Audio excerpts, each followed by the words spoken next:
नमस्कार, स्वागत है आपका वॉइस ऑफ रिपब्लिक में और मैं हूं आपके साथ वैशाली। बड़ी खबर एटा से आ रही है, जहां किसानों और पुलिस के बीच तनाव की स्थिति बन गई है। भारतीय किसान यूनियन हल्दर के राष्ट्रीय अध्यक्ष धीरेन्द्र सोलंकी के नेतृत्व में 50 से 60 गाड़ियों का काफिला नोएडा के लिए कूच कर रहा था, लेकिन पुलिस ने उन्हें रोक दिया। आइए जानते हैं इस पूरे मामले की ताजा जानकारी। एटा जिले के थाना पिलुआ क्षेत्र के हाईवे पर चौथी मील चंद्रमुखी होटल के पास किसानों का बड़ा काफिला पहुंचा, जो नोएडा की ओर बढ़ रहा था। पुलिस ने भारी फोर्स के साथ इसे काफिले को रोका। किसानों और पुलिस के बीच जमकर हुई धक्का मुक्की। पुलिस ने किसानों को नजरबंद कर दिया है। राष्ट्रीय अध्यक्ष धीरेन्द्र सोलंकी नोएडा जाने की जिद पर अड़े हैं, लेकिन पुलिस प्रशासन ने इन्हें जाने की अनुमति नहीं दी। मौके पर 4 से 5 थानों का फोर्स तैनात किया गया है।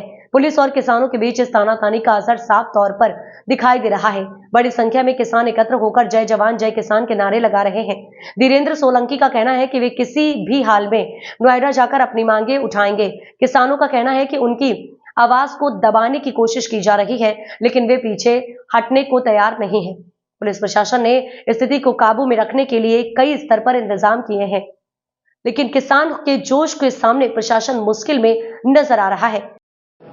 नोएडा में चल रहे किसानों के धरना प्रदर्शन को लेकर एटा में भी चौथे मील कैंप कार्यालय पर हल्दर भारतीय किसान यूनियन के राष्ट्रीय अध्यक्ष धीरेन्द्र सोलंकी जी भी यहां पर धरना प्रदर्शन कर रहे हैं।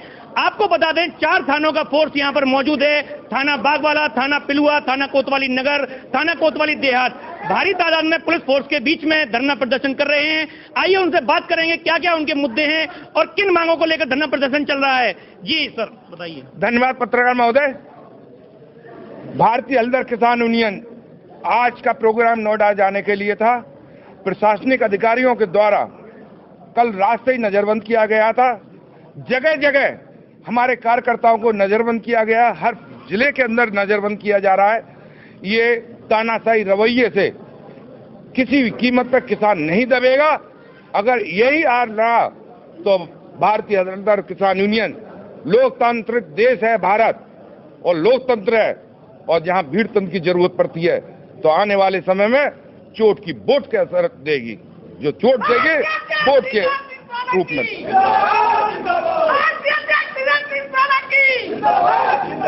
और इस बात का करारा जवाब भारतीय हल्दर किसान देगी अगर किसानों के साथ अन्यायपूर्ण बात की गई और लगातार उनके साथ में इस तरह के लोगों को गिरफ्तार किया गया और उनका शोषण किया गया, अत्याचार किया गया, तो लोकतंत्र में भीड़ तंत्र काम आती है, जिसमें कि हमारा भारतीय हल्दर किसान यूनियन चोट की वोट के लिए तैयार बैठी हुई है। राष्ट्रीय अध्यक्ष जी, सत्ता पक्ष के लोग ये आरोप लगा रहे हैं ये धरना प्रदर्शन विपक्ष द्वारा प्रायोजित है, इस पर आपका क्या कहना है? क्या आपको लगता है यहाँ विपक्ष है? क्या आपको लगता है विपक्ष है? आज के समय में सरकार को हर जो धरना प्रदर्शन करता है तो फिर क्यों नहीं माननीय उपराष्ट्रपति जी को कह देते? वो भी तो विपक्ष वाली बात कर रहे हैं क्या? उन्होंने भी कहा था कि कृषि मंत्री किसानों की हालत को देखिए। एक संवैधानिक पद पर बैठे हुए उपराष्ट्रपति, माननीय उपराष्ट्रपति जी ये बात कह रहे हैं। आज आरबीआई कह रही है कि 2 लाख रुपए का हम कर्जा देंगे बिना गारंटी की। अरे सरकार क्या कर्जे में ही किसानों को मार देगी? क्यों नहीं किसान आयोग का गठन करते हैं? क्यों नहीं उसका लागत का 1.5 गुना दिया जाता है? अरे किसानों को कर्जे में कब तक मारेंगे? पुराना कर्जा दे नहीं पा रहे हैं और नया कर्जे के लिए आज आरबीआई ने कह दिया 2 लाख रुपए तक का बिना गारंटी के लोन दिया जाएगा। क्या रणनीति? मैंने आपसे कहा, फिर कह रहा हूं इस बात को, लोकतंत्र है ये। लोकतंत्र में वोट की चोट का असर होता है। अगर किसानों के साथ में ऐसा ही अत्याचार होता रहा और हमारे किसान यूनियन के हमारे पदाधिकारियों के साथ जिस तरीके से लोगों को बंद किया जा रहा है, नजरबंद किया जा रहा है, उसके बावजूद आपने देखा होगा लोग अभी आ रहे हैं और अपने आप को बचाते हुए किसी भी तरीके से सब लोग यहाँ इकट्ठे हो रहे हैं। जैसा कि यहाँ पर 4 थानों का फोर्स है, एलआईओ भी यहाँ पर मौजूद है, तो आपके द्वारा क्या अल्टीमेटम दिया गया है? आगे अगर आपकी मांगे नहीं मानी जाएंगी तो आप क्या अल्टीमेटम दे रहे हैं? देखिए, हमसे जो बात हुई है, नोएडा प्रशासन ने ये 2 दिन का समय मांगा था।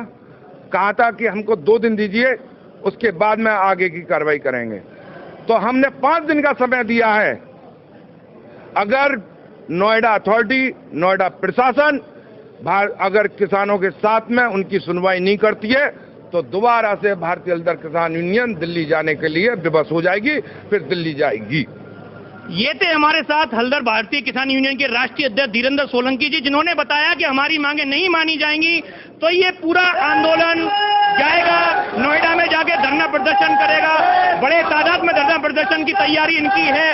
अगर प्रशासन, नोएडा अथॉरिटी अगर इनकी बात मान लेती है तो इस तरीके का उग्र प्रदर्शन नहीं किया जाएगा। वॉइस ऑफ रिपब्लिक के लिए मोहम्मद वारिस की रिपोर्ट। फिलहाल स्थिति तनावपूर्ण बनी हुई है। पुलिस और किसानों के बीच बातचीत का कोई हल नहीं निकल पाया है। अब देखना यह होगा कि प्रशासन इसे कैसे संभालता है। ऐसे ही ताजा खबरों के लिए जुड़े रहिए वॉइस ऑफ रिपब्लिक के साथ। धन्यवाद।